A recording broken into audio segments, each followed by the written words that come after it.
j'espère que vous allez bien. Bon, à chaque fois, toujours la 600 SEL, le beau soleil, le beau temps, etc. Et aujourd'hui, je vous ai promis de faire le bilan de la 600 SEL et surtout la question que je vous ai promis de répondre, c'est est-ce que je vais choisir la 600 SEL phase 1 donc ou une S600. Donc voilà, maintenant que j'ai roulé pas mal avec cette belle 600 SEL, j'ai maintenant une idée fixe et je vais vous l'expliquer. Allez, c'est reparti. Bon les amis, hein, tout d'abord avant de commencer, je tiens vraiment à remercier Laurent parce que c'est grâce à Laurent que j'ai pu découvrir cette très belle et magnifique 600 SEL. Franchement, j'ai passé de très bons moments avec. Vraiment, c'est une très belle voiture. Franchement, toujours aussi bluffé. À chaque fois au volant, j'ai la banane, quoi. C'est incroyable. Donc, les amis, je vais pas vous teaser longtemps. Je vous ai déjà présenté pas mal de trucs, etc. Alors, qu'est-ce que je vais acheter réellement? Eh bien, les amis, j'ai choisi d'acheter la 600 SEL. Eh oui, les amis, mais attendez, il y a un mais, il y a un mais. Eh oui, c'est pas facile comme ça. Attendez, il y a un mais. Alors, je vais être très honnête avec vous, comme je l'ai toujours été. Moi, j'ai toujours roulé en S350, donc phase 2, hein, la fameuse mélange entre phase 3, phase 2, etc. Phase 1, enfin, il y a pas mal de trucs sympas dans cette phase-là. C'est pour ça que j'apprécie cette phase-là. Mais écoutez, quand je suis passé à la phase 1, ben, en fait, il y a des choses, en fait, qui m'ont... C'est pas qu'ils m'ont pas plu, mais je les veux pas en fait. Alors pour être très simple, je vais acheter une 600 SEL uniquement pour avoir la désignation 600 SEL. C'est pour ça, je vous le dis très clairement, juste pour avoir la désignation dans le coffre et sur la signature de la boîte à gants. Surtout la désignation à l'intérieur, donc sur la boîte à gants dont je vous ai parlé, c'est une option. Et bien rien que ça, moi j'achète parce que c'est la seule qui a eu droit, c'est la 600 SEL. Juste pour avoir ça, parce que la 600 SEL, c'est quand même une désignation assez rare, il n'y en a pas beaucoup. C'est comme si vous dites à quelqu'un, j'ai eu la 450 SEL ou la 560 SEL. C'est des choses, ça parle. Quand tu dis à quelqu'un, j'ai une S600, bah, il ne sait pas laquelle, 221, 22, vous comprenez. Donc déjà ça. Je vais préparer une petite liste pour dire. Alors je vais acheter donc une 600 SEL, c'est clair. Mais je vais la faire à ma façon. Je vais, on va dire, moderniser à la 600 SEL. C'est-à-dire, c'est très clair. Moi, j'ai fait une petite liste. Je vais vous la citer très rapidement. Donc, la radio. C'est très clair et net, les amis. La Becker, je suis pas très fan. Donc, voilà, les goûts et les couleurs. Pourtant, à l'époque, je voulais même acheter une pour l'installer sur l'ADD. Mais voilà, maintenant que je l'ai utilisé, etc. Même si je l'avais déjà utilisé sur la 126, dont je vous ai parlé. Mais en fait, je me suis rendu compte que, en fait, pour moi, non. Pour moi, la 140, elle est très moderne. Cette radio, elle date de la 126. Je pense qu'elle est bien sur une 126. Donc la radio que je vous ai déjà présentée sur la vidéo de présentation, donc voilà, c'est celle-là, elle date de la 126. Comme vous le savez, Mercedes à l'époque, elle fait des petits rappels sympas de l'ancienne génération pour que les personnes qui ont cette ancienne génération peuvent basculer à la nouvelle génération avec ces petits rappels sympas. Et la radio donc de la 126 en fait partie. Mais pour moi, personnellement, elle est pas à sa place sur une 140 que je vais choisir. Donc voilà, chacun fait, comme je dis, fait ce qu'il veut de sa 600. Et je vais me lâcher sur cette 600 SEL. Pourquoi? Ben, c'est très simple, parce que les Didi, je vais la laisser, mais telle qu'elle est, comme Mercedes l'a certifiée, je vais rien changer. Il y en a plein qui me disent, ouais, change les jantes, mais un volant bois. Non, les Didi, elle restera comme ça jusqu'à la fin du temps. La 600 SEL que je vais acheter, je vais la faire à ma façon. Là, je vais me lâcher, les amis. Mais croyez-moi, je vais faire un bon truc. Donc déjà, la radio, je vais changer. Je vais mettre la radio d'origine, la phase 3. Hein. J'aime bien la cassette la petite écran qui se bascule. Ça, j'adore cette radio-là. Donc ça, je vais le changer. Donc c'est cette radio que je vais mettre. Hein. Donc c'est un Becker. Hein. C'est un Becker Mercedes. C'est sympa. On peut, voilà, j'adore ça. C'est sympa. En plus, on peut mettre le Bluetooth et tout. Donc c'est très moderne. C'est un Becker, mais c'est très moderne. Le Biton. Au départ, j'étais pas très fan. Après, je me suis dit oui, en fait, c'est sympa. Mais quand j'ai vu celle-là, bah, écoutez, moi aussi, je vais faire pareil. C'est-à-dire que soit j'achète une phase 1 avec le biton, parce que ça existe, comme je le rappelle encore une fois, ça existait. C'est pas parce qu'une phase 1 c'est toutes des bitons, non. À l'époque, on pouvait demander, c'est une option chez Mercedes pour avoir la couleur unique. Donc voilà, soit j'achète une qui est comme ça, une chance, soit oui, je vais peindre les pare-chocs et les bas de caisse. Donc la 140, hein, comme vous pouvez voir, celle de M6 Turbo de Shabbat, quand il l'a présentée, hein, elle était noire. Hein. Elle était pas en biton. Comme je l'ai dit, moi c'est ça que je veux. C'est vraiment une 600 SEL comme celle-ci, quoi. Qui ressemble en gros à ça. C'est pas mal, hein. C'est pas le biton qu'on connaît, hein. Moi je vais la mettre comme ça. En plus, cet aspect massif comme ça, j'adore les phases 1. Ma mère m'a dit les phases 1 elles sont massives. Et ben c'est ça que j'adore. C'est voilà, ça va changer de l'IDD. Je vais aussi changer la calandre. Je vais mettre celle de la 600 phase 2 qui va lui donner encore ce côté plus massif, plus sportif et plus moderne et en même temps classe. Donc là, on la voit bien. Hein. Franchement, elle est magnifique celle-là. Ah, ça, par contre, vous voyez, avec de grosses jantes, oh, elle va être magnifique. Ah, en plus, le V12. Eh oui, les amis, si j'ai pas un V12 dans ma vie, moi, j'aurais raté ma vie en tant que passionné. Il me faut un V12. C'est un rêve pour moi d'avoir le V12. Le compteur. Bah, le compteur, les amis, moi, j'étais habitué sur les Didi. Ça me perturbe c'est pas que ça me perturbe, j'aime pas en fait. En fait, tout ce qui rappelle la 126, je veux pas le voir sur la 140.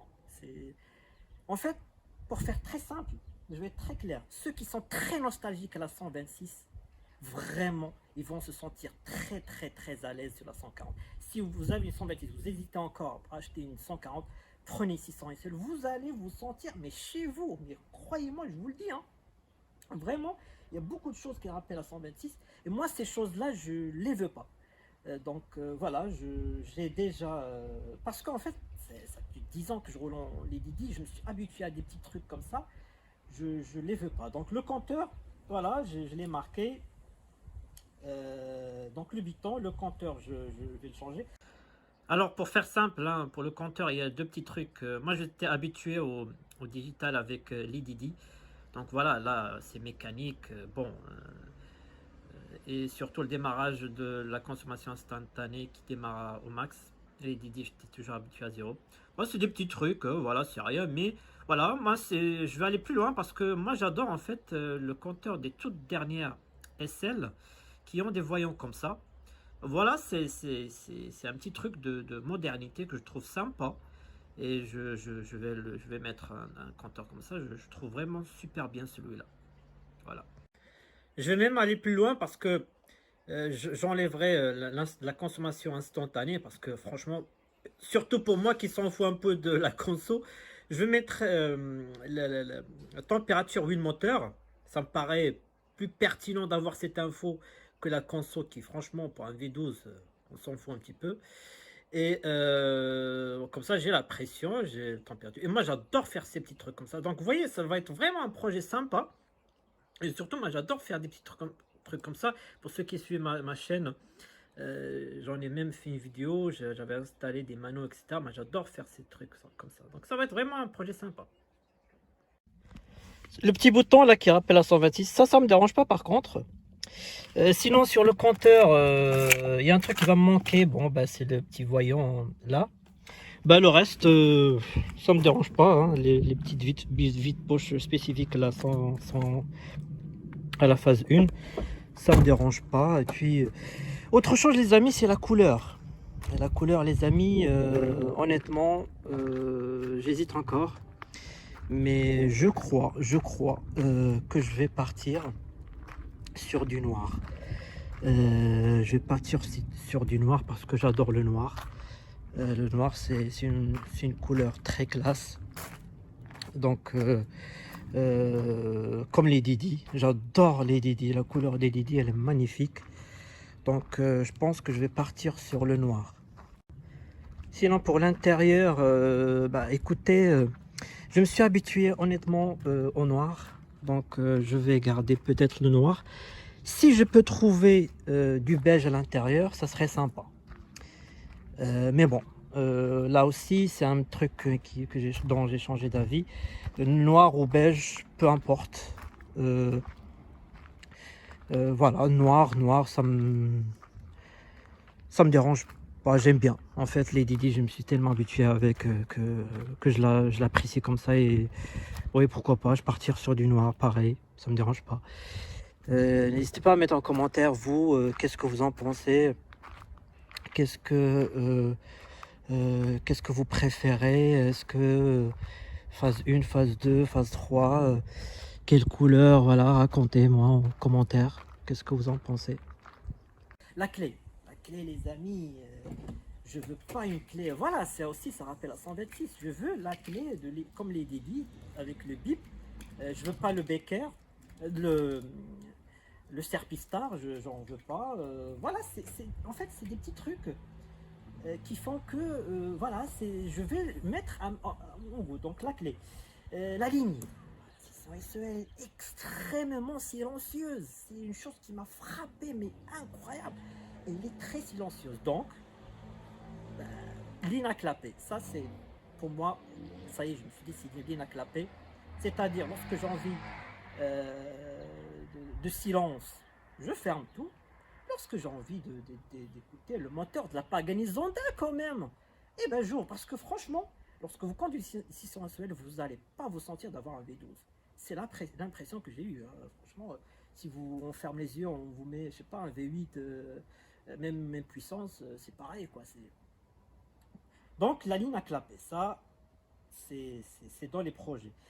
Alors les feux avant, comme je l'ai déjà expliqué, je mettrai les feux comme les Didi, donc les phases 1, ou je vais acheter, comme je l'ai dit, les toutes dernières 600 SEL, c'est-à-dire 93, où là, elle est un peu plus moderne que les toutes premières. Donc déjà les feux avant, c'est comme les Didi. Les clignotants, orange, là j'hésite encore. Mais le compromis, c'est les clignotants US. Je trouve que c'est un bon compromis. Il y a de l'orange, il y a du transparent, donc je trouve ça bien. Les jantes, bien sûr, je vais faire comme Laurent. Par contre, moi, je suis très fan des AMG, des 18, là, d'origine AMG. J'aime bien ces jantes-là de 140. Je partirai sur ça. Sont sympas, ça lui va très bien. Donc, les jantes. Le volant, comme je l'ai expliqué la dernière fois, le volant des phases 2, il est plus costaud. Celui-là, il est un peu plus mince. Il a 1 cm de moins en diamètre. Donc, ce que je vais faire, bien sûr, je vais le changer, je vais mettre le volant en bois. Enfin, je vais avoir mon volant en bois. Et c'est l'occasion de le faire. C'est, voilà.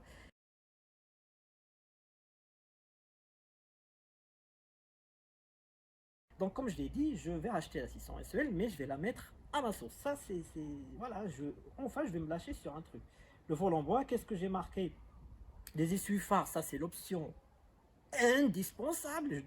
Je la veux, c'est fou. Si je peux avoir une 4 places, c'est bien. C'est bien, j'aime bien le banquette arrière, j'en ai déjà une. Une banquette, je veux une 2 places, ça serait vraiment pas mal. Il y a une chose que franchement je vais abandonner, c'est le frigo. Ça me paraît un gadget, vu que moi je vais souvent conduire ma 600. Le frigo, voilà, pour moi ce n'est plus indispensable. Vous voyez ça, il y a beaucoup de choses que j'ai changé d'avis, c'est incroyable. Le Bose, le Bose c'est indispensable. Les amis, le Bose c'est indispensable. Il me le faut, le Bose, c'est pas possible. Mais les 600 ils sont équipés de série, donc pas d'inquiétude les amis. Qu'est-ce qu'il y a? Qu'est-ce que j'ai marqué? Le Bose c'est obligé, les UV c'est obligé, comme les Didi. Euh, voilà, donc c'est ce que j'ai marqué. Hein. Donc 600 SEL, parce qu'elle a l'antenne qui sort, ça c'est indispensable. De toute façon, elles l'ont toutes les phases 1. Donc l'antenne, les feux arrière, ça me dérange pas parce que je vais pas les changer, j'aime bien, phase 1. Là par contre, ça va changer de les Didi. Parce que là, je vais garder les pare-chocs phase 1. Je vais pas les changer, hein, par contre. Les pare-chocs, je vais garder les pare-chocs tout de phase 1. Les feux arrière de phase 1. De toute façon, je suis obligé parce que si vous voulez changer les feux arrière d'une phase 1 en phase 2, il faut changer le coffre ou vous savez, le truc pointu là du coffre, il faut les changer, donc c'est pas sympa de couper le coffre comme ça, faire l'arrondi. Non, je garde tout. J'aime bien les feux arrière. Il n'y a pas beaucoup d'orange, donc ça va. Moi, j'aime bien les feux, comme j'ai dit, les feux phase 1 et les feux phase 3. Les oranges phase 2, je l'aime pas. Donc, ça, c'est le premier petit truc que je me suis fait sur les Didi que j'ai fait. Que je me suis permis de faire, pardon. Donc, voilà, les feux arrière, c'est bon. Donc, voilà. Comme j'ai dit, ceux qui avaient la 126, qui veulent passer, franchement, les amis, acheter une phase 1, ça va vraiment vous plaire. Il y a une chose que je n'achèterai pas, c'est la phase 3. Là, c'est clair. Certes, là, vous allez me dire, ouais, t'aimes la modernité, donc pourquoi tu passes... Non, parce que, pourquoi? Les antennes d'Hercule. Là, c'est l'option qu'il me faut absolument sur un 140. Les antennes d'Hercule, c'est indispensable pour moi. Une 140 sans antenne de recul, pour moi, hein, chacun est libre. Il y en a qui aiment les radars sonores. Moi, j'aime les antennes de recul, même si je m'en sers pas. Mais voilà, j'aime ce petit côté, ces antennes qui sortent. C'est quand tu dis à quelqu'un, ces antennes de recul, alors que le radar sonore, on en voit partout, ils sont partout. Donc voilà, le poumon, donc la 600, elle sera bien sûr avec le poumon bois. Donc le poumon bois, c'est indispensable. Je ne veux pas, encore une fois, le poumon simple de 126, alors celui-là, je le déteste. Je le dis clairement, j'aime pas ce poumon-là, il est extrêmement simple, il n'est pas joli. À mon goût, encore une fois, chacun, voilà, chacun ses préférences, ses goûts, les couleurs ne se partagent pas. Hein. Donc je parle de ce poumon-là. Franchement, honnêtement, les amis, je trouve ça vraiment n'a pas sa place sur une 140. Bon voilà, maintenant après, comme je l'ai dit, ça fait partie de cette stratégie qui fait de faire des petits rappels de l'ancienne génération. Bon, bah écoutez, franchement, moi, celui-là, je ne l'aime pas du tout. Et regardez la différence entre celui-là. Franchement, c'est le jour et la nuit. Hein. Franchement, c'est le jour et la nuit. Donc voilà, les amis, ce que je veux faire, donc 600 SEL à ma sauce, je vais me lâcher. Et puis voilà, pour finir, les amis, il y a une chose, vraiment pour résumer cette vidéo, très clairement, que vous choisissez une 320 simple, une 280 ou S350 comme la mienne, même les entrées de gamme, franchement, la 140, c'est une voiture de luxe. C'est ce qui change de la 126 et la 116 et toutes les classes S d'avant. C'est-à-dire, lorsque vous achetez une W140 basique, vous allez avoir le minimum, comme je l'ai toujours dit, vous avez la clim, les 4 vics électriques. C'est ce qui change d'une 260 SE 126 ou 116, où là vous avez vitre manuel, pas de clim, pas de centralisation. Là on est sur autre chose. Et c'est quelque chose qui m'a frappé, je vous le dis clairement. Honnêtement, même si la première vidéo j'étais épaté, je me suis dit waouh, je me retrouve dans une nouvelle 140. Bah en fait, au fur et à mesure, je me suis rendu compte que franchement, Mercedes ne nous a pas arnaqué. C'est-à-dire que, ben écoutez les amis, la différence entre une S350 basique et une 600 SEL, à part, comme je dis, les petits trucs, la moquette douce, la boiserie, etc. Le reste, ça reste une très bonne finition. L'isolation, c'est pareil. Le cuir, c'est pareil. Voilà. À part, voilà, les petits trucs, c'est normal. Quelqu'un qui a acheté une 600 SLV12, il a mis les moyens, c'est quasiment le double d'une S280. C'est normal qu'il a des petits trucs sympas. Mais franchement, ça c'est le résumé, l'épilogue de tout ça, c'est que quelle que soit la 140, c'est une voiture de luxe, très bien finie. Et c'est ça en fait qui me plaît dans ce modèle-là. Et c'est ça que vraiment merci à Mercedes, parce que franchement, on ne se sent pas lésé, quoi. On ne se sent pas lésé. Quand on achète quand on a une 140, bah on a le strict minimum avec une très bonne finition. Et puis voilà, les amis, c'est ce que le bilan, il est là. Le bilan, c'est je vais acheter une 600 SEL à ma sauce, faire mes petits trucs. Et puis, les amis, si j'ai un conseil, ne vous focalisez pas sur la motorisation. pour dire voilà, il me faut absolument, oui, la 600 SEL, le V12 c'est extraordinaire, etc. Mais franchement, même, c'est ça en fait qui m'a fait changer d'avis, c'est que oui, le V12 c'est le Graal, mais franchement, bah, en fait, une 140, par exemple, Lady Di, ben, je suis très content de l'avoir. Je suis très content de l'avoir et je suis encore content de l'avoir parce que, ben, en fait, je ne me suis pas senti, en fait, c'est comme si j'avais par exemple pas la clim, pas des trucs comme là, je veux dire, c'est pas possible. J'ai quand même le strict minimum d'une voiture de luxe. Voilà. Donc, les amis, n'importe quelle 140, c'est une voiture de luxe. C'est une voiture formidable. Et c'est ce qui change des anciennes générations, c'est-à-dire une basique, ben vous avez tout ce qu'il faut. Et c'est une très belle voiture. Et voilà. Je tiens à vous remercier tous ces séries des vidéos de la 140. J'essaierai de faire, hein, de toute façon, peut-être elle va revenir, peut-être elle va partir, revenir, peut-être la vidéo de la Brabus, hein, c'est promis ça. Vous avez vraiment été, franchement, plus en plus nombreux. Merci à vous, merci pour vos commentaires. Vous êtes des passionnés en or, je vous adore encore une fois.